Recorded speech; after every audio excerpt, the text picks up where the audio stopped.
ప్రారంభించిన వెంటనే ఫలితం రాలేదని బాధపడొద్దు. మహావృక్షమైన నెమ్మదిగానే ఎదుగుతుందని మర్చిపోవద్దు. నీ ప్రయత్నం నువ్వు చెయ్యి, ఫలితం భగవంతుడికి వదిలేయి అనే సూక్తి చాలా అర్థవంతంగా ఉంది. ఏ పనైనా చేస్తూ ఉంటే దాని యొక్క ఫలితం వస్తుంది. కానీ నేటి ఆధునిక కాలంలో పని చేసిన వెంటనే ఫలితం ఇన్స్టాంట్గా రావాలనేటువంటి ఆతృతతో, తొందరతో ఫలితం మీద దృష్టి వల్ల టెన్షన్స్ పడుతూ పని కాక చివరకు ఆత్మహత్యల వరకు కూడా వెళ్తున్నారు నేటి తరం. అలా కాకుండా ఫలితం మీద దృష్టి పెట్టకుండా మనం పనిచేస్తూ ఏదైనా సమయం వచ్చేంత వరకు ఫలితం లభించదని తెలుసుకోవాలి.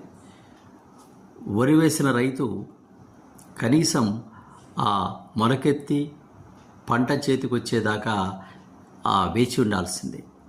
పరీక్ష రాసిన విద్యార్థి ఫలితాల వరకు వేచి ఉండవలసిందే. తల్లి కాబోతున్న మహిళ 9 నెలలు ప్రసవం వచ్చే వరకు వేచి ఉండాల్సిందే. అలా వేచి ఉండకపోతే దుష్ఫలితాలు వస్తాయి.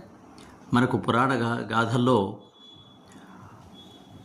వినత తనకు సంతానం కలగలేదని తనకు కలిగిన 2 గుడ్లలో ఒక గుడ్డును చెదపడం వల్ల అనూరుడు అనేటువంటి కాళ్ళు లేని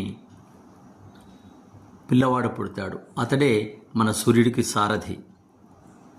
అప్పుడు అతడు నీ తొందరపాటు వల్ల సవితికి తొందరగా పిల్లలు కలిగారనేటువంటి దానితోటి నీవు నన్ను వికలాంగుడిగా మార్చావు.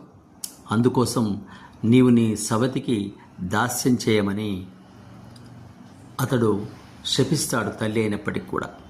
కాబట్టి ఫలితం పని ప్రారంభించిన వెంటనే కాకుండా పని చేస్తూ పోతూ ఉంటే ఆ ఫలితం ఏనాటికైనా వచ్చి తీరుతుంది. అందుకోసమే భగవద్గీతలో కర్మణ్యేవ అధికారస్తే మా ఫలేషు కదాచన అన్నారు.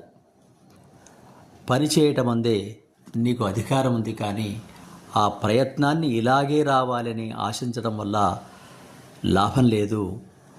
ఆ ఫలితం భగవంతుడికి వదిలేసినట్లయితే నువ్వు నిశ్చింతగా ఉండవచ్చు. పని చేయటం అందే నాకు అధికారం ఉన్నదని హాయిగా ఉండవచ్చని ఈ సూక్తి ద్వారా మరొక్కసారి మనం పూర్వకాలపు అంశాలను తెలుసుకున్నాం. సబ్స్క్రైబ్ ఆచార్య శ్రీ సూక్తి ఛానల్.